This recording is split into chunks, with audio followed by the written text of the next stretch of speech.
How would you feel if you found out your teenage daughter was hauled into the principal's office by two grown men, bent over a desk, and spanked? Shocking, right? Well, that's exactly what happened to Brooklynn Daniels, a student at Liberty County High School in Bristol, Florida, home of the Fighting Bulldogs, perverted principals, and a sheriff's department that makes Reno 911 look like a Mensa meeting. Let me introduce you to our juvenile delinquent, Brooklynn. She's an 18-year-old legal adult, an honor roll student who is dual enrolled at her local college, earning college credits while finishing her senior year of high school, and an assistant cheerleading coach. She does all of this while holding down a job at Chick-fil-A. The two brave men who saved society from this menace by spanking a legal adult are Principal Eric Willis and former Seattle Mariners pitcher and assistant to the principal, Tim Davis. Here's how it went down. Brooklynn gets accused by a substitute teacher, not even a full-time faculty member, of some shady business involving her status in the Honor Roll Society. Allegedly, she pulled strings to let a buddy skip class to help decorate for some upcoming school holiday festivities. Your average corrupt student government activities perpetrated by rogue student politicians on the take, from the fascists running the dicey crime organization at the Honor Roll Society. Well, Brooklynn insists it's all a big misunderstanding. Fast forward a week, and Willis and Davis are laying down the law. Brooklyn's faced with a tough choice. She can either choose in-school suspension or a spanking, with suspension meaning that she would miss a crucial college exam as well as a shift at her job. She felt backed into a corner and reluctantly agreed to the paddle. And the first law these men broke is that while corporal punishment is permitted in Florida schools, they are required to notify the student's parents before the paddling. They did not do that in this case because Brooklynn is 18. A legal adult. So she apparently still has to abide by school spankings, but was adult enough that they didn't have to tell her parents. Which makes sense because had she benefited from the parental representation she was legally entitled to, they would have been able to talk her through her options so she could make a reasonable choice. But for some reason, Willis and Davis forced Brooklynn to make a decision on the spot without parental notification and carried out that punishment immediately. Oh, and by the way, parents are required to opt out of corporal punishment if they don't want it used on their children, which, as you can see, her parents had opted out of corporal punishment at the start of the school year. Yet, for some reason, this was also ignored. So we have Brooklynn backed into a corner by two adult men who are the actual heads of the school, forced to make a decision to get spanked then and there, or miss a college exam and a work shift. They've done zero due diligence and have isolated her from being able to talk to her parents, who they were legally required to inform ahead of time and who had already opted out of corporal punishment. Why were they so anxious to spank her? But here's the kicker. In Florida, corporal punishment is on the table, but it's up to each school district to figure out the nitty-gritty details. However, there are some state guidelines they're supposed to follow by law. For example, every 3 years, the school board is supposed to throw a public hearing where they review the corporal punishment guidelines and give parents a chance to speak their minds and make sure everyone's on the same page. Every 3 years. Well, the Liberty County School District hasn't done this since 2014. That means corporal punishment in that school district has not been in compliance with Florida law for almost a decade. Now let's for a moment set aside the fact that the school district is breaking the law. And let's set aside for a moment that the pervy principals ignored state law, disregarded Brooklynn's parents' wishes, and let's state the obvious. A legal adult woman was bent over a desk and spanked by two men in a position of power. At no point did either of these men take a step back for a little bit of levity and question, should I be spanking an 18-year-old? Because let's be honest, whether or not you agree with spanking children, anyone with a sliver of common sense understands the contextual difference when you're suddenly spanking teenagers and young adults. The implication can be sexual. And that's exactly how Brooklynn felt. She's quoted as saying, as soon as it happened, I felt sexually assaulted. I felt disgusted with myself that I even gave them permission. She went on to say they were so eager to get in there and spank me. They took their time. They watched me.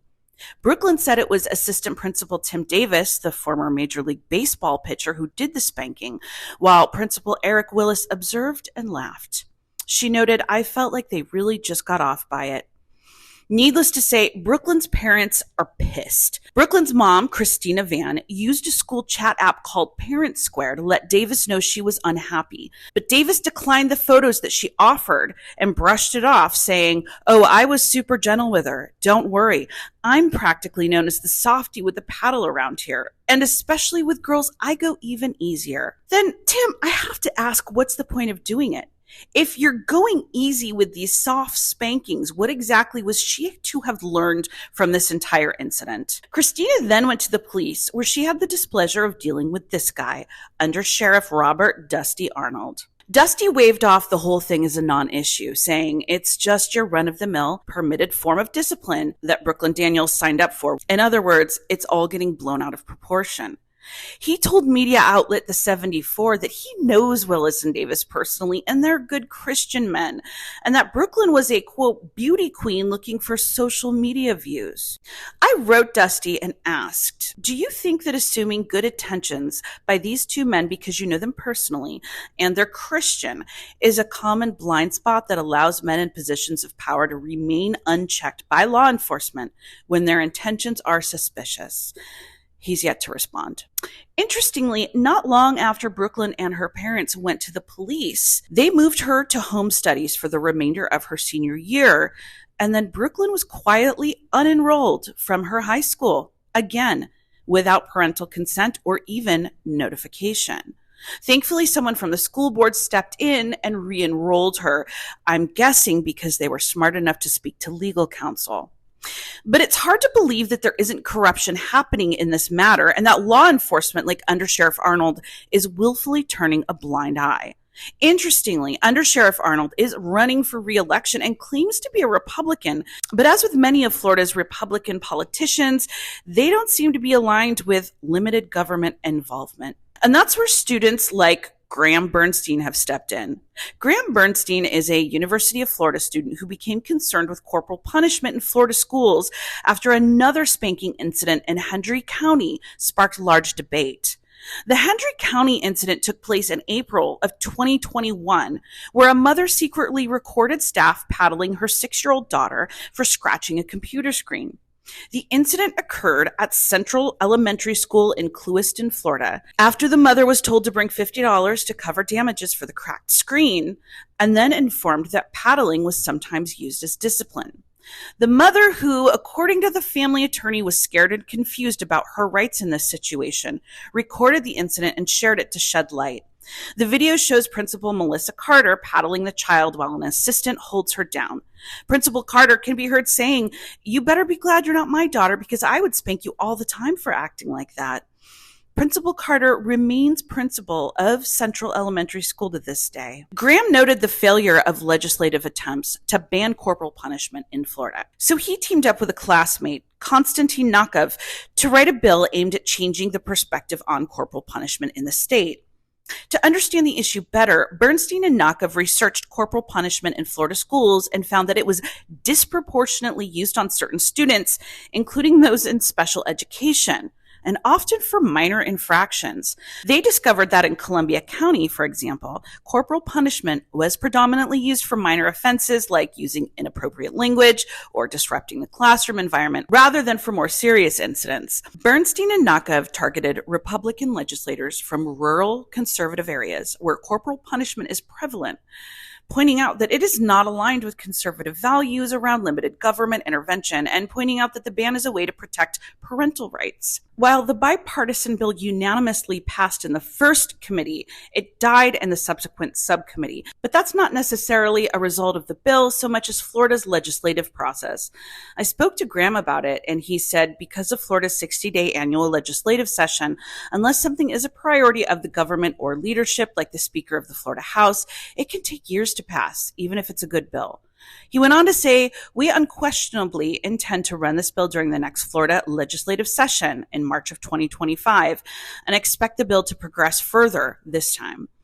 Responding to my question about the challenges of helping small town lawmakers with limited education understand complexities like data, statistics, and studies, Graham said, "In the past 2 years that we've worked on this issue, we have overwhelmingly learned that it is extremely difficult to change someone's mind on whether or not corporal punishment works. It's exceedingly difficult to argue with anecdotal evidence they often present.